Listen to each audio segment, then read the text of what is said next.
لله رب العالمين والصلاة والسلام على أشرف الأنبياء والمرسلين نبينا محمد وعلى آله وصحبه أجمعين. أعوذ بالله من الشيطان الرجيم. بسم الله الرحمن الرحيم.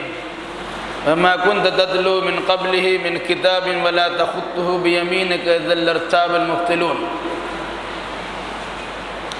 بل هو آيات بينات في صدور الذين أوتوا العلم وما يجحد بآياتنا إلا الظالمون.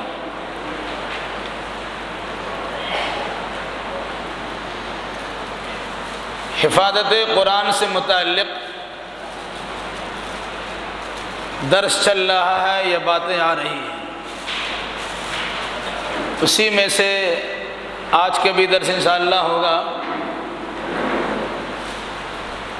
قرآن مقدس کے محفوظ ہونے کی اور اللہ کی جانب سے منزل من اللہ کتاب ہونے کی بطور دلیل کے اس آیت کو پیش کیا جاتا ہے. وَمَا كُنْتَ تَتْلُو مِنْ قَبْلِهِ مِنْ كِتَابٍ وَلَا تَخُطُّهُ بِيَمِينِكَ إِذًا لَارْتَابَ الْمُبْطِلُونَ. اے نبی، آپ اس سے پہلے کسی کتاب کی تلاوت نہیں کرتے اور نہ آپ اسے اپنے دائیں ہاتھ سے لکھتے تھے. اگر ایسا ہوتا اذا لارتاب المبطلون تو باطل پرستوں کو شک و شبہ میں پڑھنے کا موقع مل جاتا.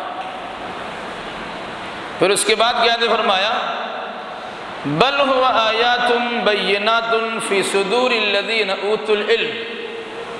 بلکہ یہ آیتیں ہیں جو واضح ہیں اور علم والوں کے سینے میں محفوظ ہیں. وَمَا يَجْحَدُ بِآيَاتِنَا إِلَّا الظَّالِمُونَ. ہماری آیتوں کا انکار تو ظالم ہی کرتے ہیں. ان دونوں آیتوں میں بطور خاص اللہ کے نبی صلی اللہ علیہ وسلم کے پڑھے لکھے نہ ہونے کا تذکرہ کیا گیا. اس کے باوجود آپ کے سینہ مبارک میں قرآن مقدس کے محفوظ ہونے کا ذکر ہے.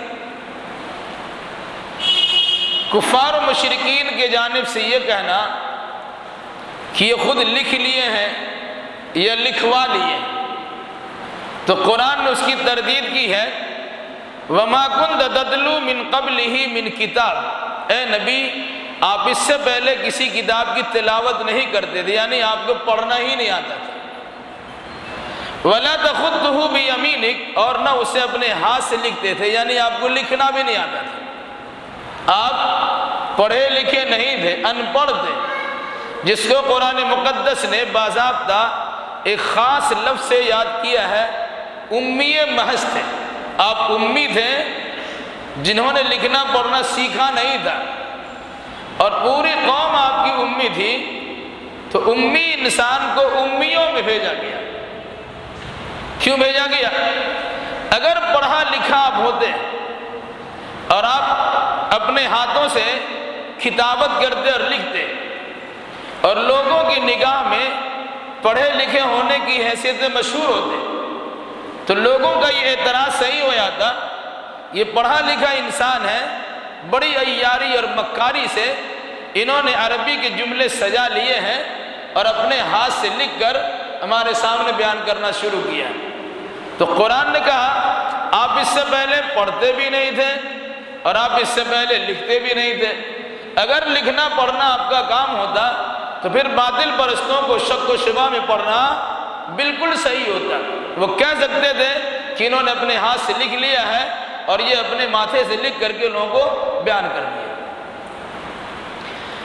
اس مناسبت سے کہا جاتا ہے آپ کا امی ہونا، امی مطلب جاہل نہیں ہوتا، یاد رکھیے گا. امی کا مطلب جاہل نہیں ہوتا، امی کا مطلب نہ پڑھا ہوا. بہت سے لوگ پڑھے لکھے نہیں ہوتے ہیں لیکن معلومات ان کو بہت ہوتی ہے. بہت سے لوگ پڑھے لکھے ہوتے ہیں، وہ کچھ جانتے نہیں، جس کو کہتے ہیں پڑھا لکھا جاہل ہے. تو انسان پڑھا لکھا بھی جاہل ہوتا ہے، اور بہت سے ان پڑھ لوگ جنہوں نے لکھنا پڑھنا سیکھا نہیں ہے لیکن سن سن کر وہ اتنی چیزیں یاد کر لیتے ہیں کہ پڑھا لکھا انسان بھی ان کے سامنے اشش کرتا ہے. میری والدہ محترمہ اللہ انہیں غریق رحمت فرمائے، لکھنا پڑھنا کچھ نہیں آتی، لیکن اپنے پوتوں سے اور نواسوں سے سن کر 30واں سپارہ کا آدھا زیادہ ان کو یاد تھا۔ اس طریقے سے سورہ قاف، سورہ ملک اور سورہ یاسین وغیرہ یاد، اور بہت سے اشعار پڑھتے تھے۔ ہم لوگ کہتے تھے کہ ایسا لگتا ہے کہ بربط کچھ اشعار ان کی زبان سے نکلتا تھا۔ اس مناسبت سے چونکہ ماحول تھا گھر میں، شروع دور میں ہمارے دیوان گلشن ہدایت کے پڑھنے پڑھانے کا ماحول تھا، قرآن یاد کرنے اور ترجمہ پڑھانے کا ایک ماحول تھا۔ اس مناسبت سے اس ماحول میں رہنے کے نتیجے میں سن کر بہت ساری چیزیں یاد کر لی۔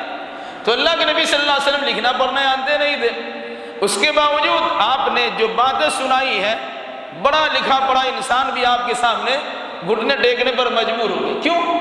کہ آپ کو زبان در حقیقت اللہ نے دی تھی، وہ زبان کہ جس کے ذریعے سے آپ نے قرآن مقدس کو یاد کیا، اور وہ قلب مبارک اور وہ سینہ اطہر جس پر قرآن مقدس کا نزول ہوا، اور باضابطہ قرآن کو اپنے سینے میں جمع کیا، اور پھر وہیں سے اپنی زبان سے آپ نے ادا کیا۔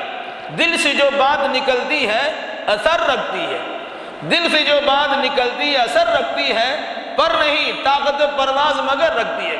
تو قرآن مقدس کی تلاوت آپ دل سے کرتے تھے، زبان اس کے لیے استعمال آپ کا ہوتا تھا، لیکن دل کی گہرائی سے اللہ تبارک و تعالیٰ کی خشیت کے ساتھ، خشوع اور خضوع کے ساتھ قرآن مقدس کی تلاوت کرتے تھے۔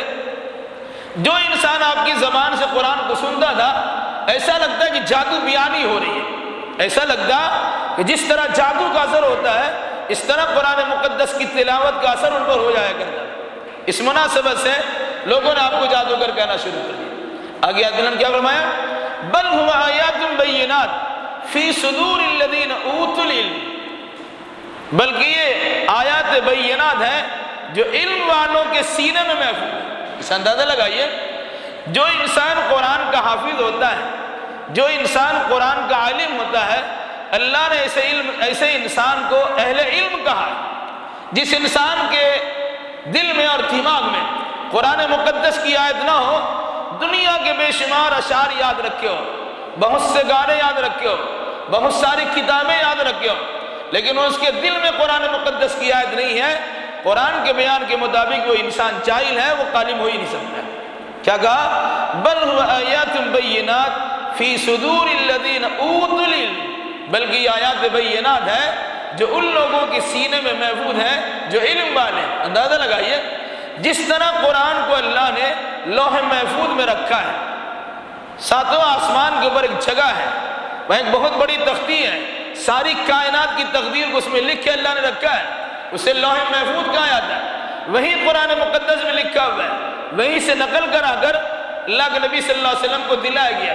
تو جس طرح لوح محفوظ میں قرآن مقدس کندہ ہے، لکھا ہوا ہے، نوشتہ ہے، مکتوب ہے، اسی طرح حافظ قرآن کے سینہ میں قرآن مقدس محفوظ ہے۔ گویا حافظ قرآن کا سینہ بھی بمنزل لوح محفوظ ہوتا ہے، جہاں دنیا والوں کے لیے حفاظ کرام قرآن مقدس کی حفاظت کرتے ہیں۔ پھر اس کے بعد کیا؟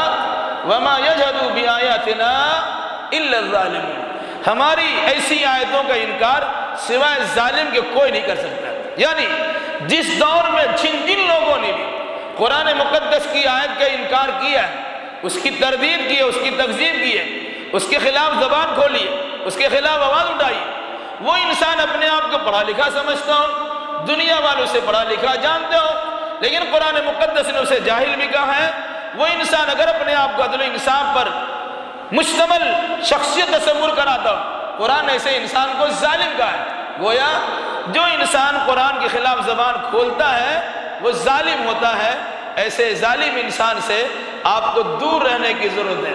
وہ ظالم انسان آپ کے سامنے قرآن آیات کی اس طرح سے تعویل کرتا ہے، اس طرح سے تفسیر بیان کرتا ہے کہ جس کے نتیجے میں آپ الجھنوں سے دوچار ہو جاتے ہیں، یہاں تک کہ کچھ دنیاوی پڑھا لکھا انسان بھی ان کی ہاں میں ہاں ملا کر قرآن مقدس کے خلاف بہت ساری الٹی سیدھے باتیں کرنا شروع کرتے ہیں۔ بڑی اس میں سختی ہے، بڑی شدت کی بات کہی گئی، کبھی جہاد کی بات کہی گئی، کبھی رشتہ توڑنے کی بات کہی گئی، کبھی قتل کرنے کی بات کہی وغیرہ ذالک۔ تو ایسے لوگ جو عام طور سے اپنے آپ کو سماج میں ملا کر رکھتے ہیں کہ تم بھی صحیح اور ہم بھی صحیح، وہ در حقیقت ظلم و بربریت سے دو چار انسان ہیں۔ ایسے لوگوں کے پرچھائی سے اور سائے سے بھی آپ کو بچنا چاہیے، ان کے قریب ہونے سے بھی دور رہنا چاہیے، بلکہ ایسے نگاہ کو اپنی مجلسوں سے دور کرنا، ایسے انسان کو اپنی نگاہوں سے اور اپنی مجلسوں سے دور رکھنا چاہیے۔